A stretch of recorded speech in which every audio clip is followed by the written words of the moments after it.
Hello everyone, नमस्कार। Welcome to black crack UPSC CSC Hindi. मैं सुनील अभिव्यक्ति दिल्ली मुखर्जी नगर से आप सबका स्वागत करता हूं। एक यूपीएससी इंटरव्यूअर, अभिव्यक्ति सिविल सर्विसेज मैगजीन का संपादक, लेखक और दिल्ली में एक प्रसिद्ध कोचिंग संस्थान का डायरेक्टर, अनअकैडमी का एजुकेटर। आज एक बड़े महत्वपूर्ण विषय पर जो प्रायः ध्यान नहीं दिया जाता है बट हमारे रग रग में वो व्याप्त है, उस पर मैं चर्चा करने वाला हूं और बहुत संक्षिप्त सी चर्चा होगी और उम्मीद करता हूं उस चर्चा के माध्यम से जो आपको लाभ होगा वो बड़ा होगा, विस्तृत होगा, गहरा होगा, आपकी संवेदनाओं को छुएगा और कहीं ना कहीं आपको आपके जीवन में एक बड़े गोल की तरफ अग्रसित करने में, प्रेषित करने में मदद भी करेगा, सहयोग भी करेगा। तो देखिए, आपकी स्क्रीन पर लिखा हुआ है एक टाइम मशीन यानी घड़ी और a minute to think about it. तो सोचिएगा, एक मिनट के लिए, एक क्षण के लिए भी आप इस विषय पर जरूर विचार करिएगा। विषय आपके सामने है, गुरु की जीवन में भूमिका। कभी कभी ऐसा लगता है कि हमें तो सब पता है भाई, गुरु की भूमिका क्या है, कि हमें जैसे एग्जाम की तैयारी कराता है, ठीक है, हमारे लिए चीजों को इजी कर देता है और हम अपने जो भी हमारा टारगेट होता है हम अचीव कर लेते हैं। ठीक है, ये सब गुरु की भूमिका है। बट ये कहीं ना कहीं गुरु की एक व्यावसायिक भूमिका है, जिस रूप में उसे उसके छात्र वर्तमान में जो है स्वीकृत करते हैं। अगर हम प्राचीन संस्कृति से देखें तो गुरु की भूमिका, अगर प्राचीन संस्कृति से देखें, प्राचीन संस्कृति के उदाहरणों को अगर हम याद करें तो गुरु की भूमिका कहीं ना कहीं जीवन में केवल व्यावसायिक लाभ से कहीं बढ़ के रही है। आज कहीं ना कहीं हम उसको भूलते हैं। सबसे महत्वपूर्ण जो गुरु की भूमिका जिस पर आज मैं आप लोगों के साथ यहां चर्चा करने वाला हूं वो यही है कि समय के अनुकूल। आज का विषय बस यही है, आप ध्यान करिएगा, समय के अनुकूल आपको तैयार करना, समय के अनुकूल इस व्यवस्था को तैयार करना। क्योंकि अगर आपको तैयार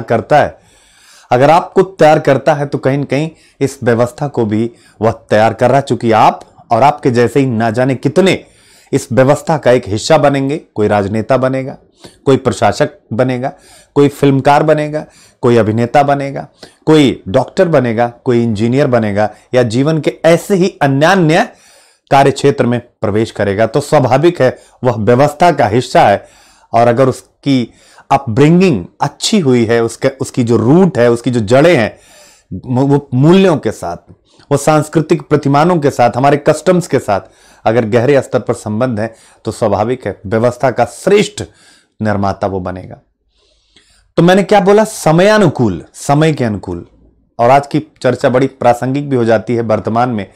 अब ऐसे स्टूडेंट्स की आवश्यकता है, ऐसे टीचरों की आवश्यकता है जो अब इस देश को एक नई उड़ान तक ले जा पाए। क्यों? क्योंकि कोरोना और उसके पहले के संकट दोनों ने आर्थिक रूप से इस देश को झकझोर के रख दिया। तो आइए इन्हीं विषयों पर आज बातचीत करते हैं और अपनी क्लास में आगे बढ़ते हैं। सबसे पहले अगर आप हमारे साथ कनेक्ट होना चाहते हैं अनअकैडमी पे तो आप यहां हमारे साथ जुड़ सकते हैं और न्यू बैच 6 जुलाई से स्टार्ट है। GS1 भारतीय समाज और सामाजिक मुद्दे और हिंदी साहित्य से आप अगर आप एनरोल करते हैं तो आपको प्रोसेसिंग सारी पता है, एक यूज करना। तो गुरु की जीवन में भूमिका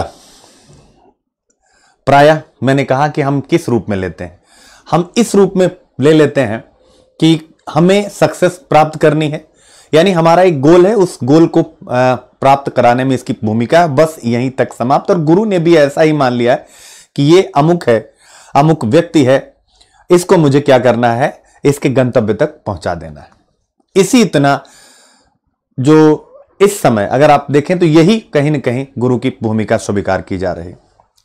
लेकिन मैंने जैसा पहले कहा कि एक बड़ी भूमिका है और इस बड़ी भूमिका को समझने के लिए एक जैसे जो सबसे अपने अंतर मन में जरा महसूस कीजिएगा इस पंक्ति को, तब इसके बाद मैं आता हूं कि केवल गुरु शिष्य का रिश्ता ही शाश्वत है। इस बात को जरा महसूस करिएगा, शाश्वत है, सतत चलता है। कैसे? कभी आपने महसूस किया कि गुरु और शिष्य का रिश्ता शाश्वत क्यों है। मैंने प्रारंभ में आपसे एक बात कही थी, अगर आपको याद हो, मैंने प्रारंभ में आपसे कहा था कि समयानुकूल आपको तैयार करता है। तो गुरु शिष्य की परंपरा शाश्वत है। क्यों? क्योंकि गुरु के द्वारा दी गई शिक्षा आप जब तक रहते हैं, आपकी अगली पीढ़ियां जब तक रहती हैं, आपका प्रभाव जब तक अगली पीढ़ियों पर रहता है, तो गुरु के द्वारा सिखाई गई बातें आपका पीढ़ी दर पीढ़ी, पहले आपका मार्गदर्शन, फिर आपके ज्ञान, आपके संस्कार, आपके शिक्षाओं से आपकी अगली पीढ़ी, उससे अगली पीढ़ी को मार्गदर्शन प्राप्त करती रहती है। इसीलिए कहा गया केवल गुरु शिष्य का रिश्ता ही शाश्वत है। तो बस आज का मेरा यही विषय है कि समयानुकूल गुरु वही है जो समय के अनुकूल आपको तैयार कराए। गुरु वही है जो समय के अनुकूल आपको तैयार कराए। और समय के अनुकूल का मतलब कि आज सिखाई हुई बातें भी आपको आने वाले वर्षों, दशकों, पीढ़ी दर पीढ़ी कहीं ना कहीं आपको वह ज्ञान लाभ प्रदान करे। आप रहें या ना रहें, कोई रहे या ना रहे। तो स्वाभाविक है आज बातचीत है जिसको अब मैं इस उदाहरण से समझाना चाहूंगा। प्यासा कौवा की कहानी हम सबने सुनी है बचपन से। स्वाभाविक ऐसा कोई बच्चा नहीं होगा जिसने प्यासा कौवा की कहानी ना सुनी हो। तो प्यासा कौवा की कहानी क्या शिक्षा हमें मिलती है? यानी प्यासा कौवा की कहानी का मतलब है कि इस जार में पानी बहुत नीचे है और जार में कौवा अपनी चोंच से पानी पी नहीं सकता। तो कौवा के पास ऑप्शन क्या है? कौवा के पास ऑप्शन था। उस समय की कहानी है जब तकनीकी इतनी आगे नहीं थी। तो उस समय कौवा के पास ऑप्शन था। उसने क्या किया, ये छोटे छोटे कंकड़ पत्थर उठा करके और इस बर्तन में डालना स्टार्ट किया, और जब पानी ऊपर आ गया ये कंकड़, उसने पानी पिया। तो गुरु हमें शिक्षा देते रहे कि ऐसे ही आप कोई भी परिस्थिति हो, विषम से विषम परिस्थिति हो, अगर आप क्या है, आप समझदार हैं और अपने आसपास के वातावरण का उपयोग करना जानते हैं जैसे कौवे ने किया, तो आप जीवन में कभी भी प्यासे नहीं रहेंगे। यानी जीवन में आप हमेशा अपने लक्ष्य को प्राप्त करेंगे। आज समय बदल गया। अगर आज इस कौवे की कहानी को प्रस्तुत करना हो तो कैसे प्रस्तुत करेंगे? यही आज का पूरा विमर्श है मेरी बातचीत का कि आज अगर कौवे की कहानी को प्रस्तुत करना हो तो कैसे करेंगे? Think different. आपके सामने देखिए पिक्चर है। आज एक्स्ट्रा का जमाना है और यह भी स्वाभाविक है कि कौवे को कहीं ना कहीं एक्स्ट्रा वो मिल ही जाएगा अगर वो अटेम्प्ट करेगा। और उसके बाद बहुत कम समय में देख सकते हैं कंकड़ डाल करके पानी लाने में अथक परिश्रम लगा, यानी हार्ड वर्क करना पड़ा तब लक्ष्य तक पहुंचे।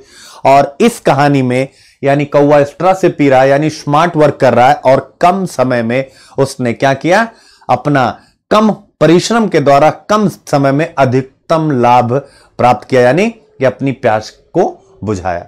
दोनों एक ही काम कर रहे हैं, अपनी प्यास को बुझाने का उपक्रम। एक में हार्ड वर्क है और एक में स्मार्ट वर्क है। तब आपको डिसाइड करना है कि हार्ड वर्क और स्मार्ट वर्क में कैसे आपको अंतर करना है और उसमें गुरु की भूमिका क्या होनी चाहिए। यह महत्वपूर्ण क्यों है? आज मैं इन्हीं प्रश्नों पर, देखिएगा बहुत डीप में नहीं जा रहा हूं कि चंद्रगुप्त, चाणक्य और ना जाने क्या क्या उदाहरण, कबीर, गुरु गोविंद दो खड़े, जी नहीं, मेरा वो टारगेट ही आज नहीं। आपको बस ये एक महसूस कराना, एक पिक्चर कि एक्चुअल में आप सोचिए। मैंने कहा ना स्टार्टिंग किससे होती, थिंक अबाउट इट। आप सोचिए इस पे कि क्या आप स्मार्ट वर्क कर रहे हैं या आप अभी भी हार्ड वर्क कर रहे हैं। समय चेंज हो चुका है, समय अनुकूल अपने आप को चेंज करना है। क्या आपके पास गुरु है जो समय अनुकूल आपके साथ चल पा रहा है या नहीं चल पा रहा है? तो आपको कहीं ना कहीं विकल्पों की तरफ क्या करना है, विकल्पों की तरफ आपको जाना पड़ेगा, क्योंकि यह जीवन एक समर है। जीवन क्या है? एक समर है, एक युद्ध है, जहां प्रतिपल अनेकों प्रकार के शत्रु हमारे सामने खड़े हैं। वह शत्रु जरूरी नहीं कि अस्त्र शस्त्र के साथ हो, वह शत्रु अनेकों प्रकार से हैं, जिसमें वायरस भी एक शत्रु हो सकता है, जैसे कोरोना। तो प्रतिपल आपको क्या करना पड़ेगा? अधिकतम उद्यम करने की आवश्यकता है, वो भी नवाचारी ढंग से। तो इसीलिए मैंने कहा आप इसके बारे में विचार करिएगा कि अब समयानुकूल गुरुओं की आवश्यकता है। और अगर आपके पास है, बहुत अच्छी बात है, नहीं है तो आपको सर्च करना है। क्यों करना है? याद रखिएगा, क्यों करना है? इसलिए करना है क्योंकि अब परिश्रम, केवल परिश्रम से सफलता नहीं मिलनी है, आपको स्मार्ट वर्क करना ही पड़ेगा। क्यों करना पड़ेगा? आप कॉम्पिटिटिव एग्जाम की तैयारी करते हैं, आप कॉम्पिटिटिव एग्जाम की तैयारी करते हैं। इस कॉम्पिटिटिव एग्जाम में क्या है? प्रतिस्पर्धा है ना, प्रतिस्पर्धा है। कहीं पर गोल्ड मेडल रखा हुआ कुछ सीटों का, वहां तक पहुंचना है, लाखों लोग भाग रहे हैं। उन लाखों लोगों में आप अपना टारगेट, आपको 100 में आना है, चंद 100 में, लाखों में से चंद 100 में आना है। उस चंद 100 में आने के लिए आपको हार्डवर्क की जरूरत है, स्मार्ट वर्क की जरूरत है। आपके जीवन में गुरु की भूमिका क्या है? आप विचार करिएगा, थिंक अबाउट इट। आज इतना ही, ये सीरीज जब चल पड़ी है, रोज आपके पास आएगी। आज इतना ही। अब धीरे धीरे रोज कोशिश ये रहेगी कि गुरु की इसी भूमिका से आपको परिचित कराया जाए, गुरु की इसी भूमिका से। लेकिन कैसे? कैसे? तो कॉम्पिटिटिव एग्जाम के ही पैटर्न से, कॉम्पिटिटिव एग्जाम के ही पैटर्न से, विभिन्न मुद्दों से, जो आपके जीवन में बदलाव ला सकें, आपको नर्चर कर सके, आपको तैयार कर सके, आपको नेचुरल एक अच्छा थिंकर बना सके, एक अच्छा राइटर बना सके, जिससे आप थिंक कर सकें, प्रीलिम्स निकाल सके, लिख सके, मेंस निकाल सके, एक अच्छा एक्सप्रेशन करने वाली पर्सनालिटी, जिससे आप अपने आप को एक्सप्रेस कर पाए, आप इंटरव्यू में अच्छे मार्क्स प्राप्त कर पाए। सोचिएगा, गुरु की भूमिका आज से इसी परिप्रेक्ष्य को लेकर के मैं अपनी क्लासेस यहां पर, यानी आपको केवल 15 से 20 मिनट रोज आपका शाम को 7 बजे लूंगा, केवल आपके दिमाग को जगाने के लिए और आपको सोचने देने के लिए। मैंने कहा आप सोचिएगा। अभी तक हम बोलते रहे, बहुत बोलते रहे, ये है गुरु, ऐसी भूमिका, वैसी भूमिका, ये मोटिवेशन। लेकिन अब आपको शाम को 7 बजे डेली मैं ऐसे ही आपको क्या करूंगा? आपको जगाऊंगा, आपको जगाऊंगा, आपको झकझोरूंगा और अपने साथ जोड़ूंगा राष्ट्रीय अंतर्राष्ट्रीय मुद्दों के साथ, कॉम्पिटिटिव एग्जाम के रेफरेंसेस के साथ, आपकी पर्सनल समस्या के साथ, उसके समाधान के साथ। मिलते हैं कल फिर एक बार शाम को 7 बजे। तब तक के लिए जय Hind, let's crack it, God bless everyone.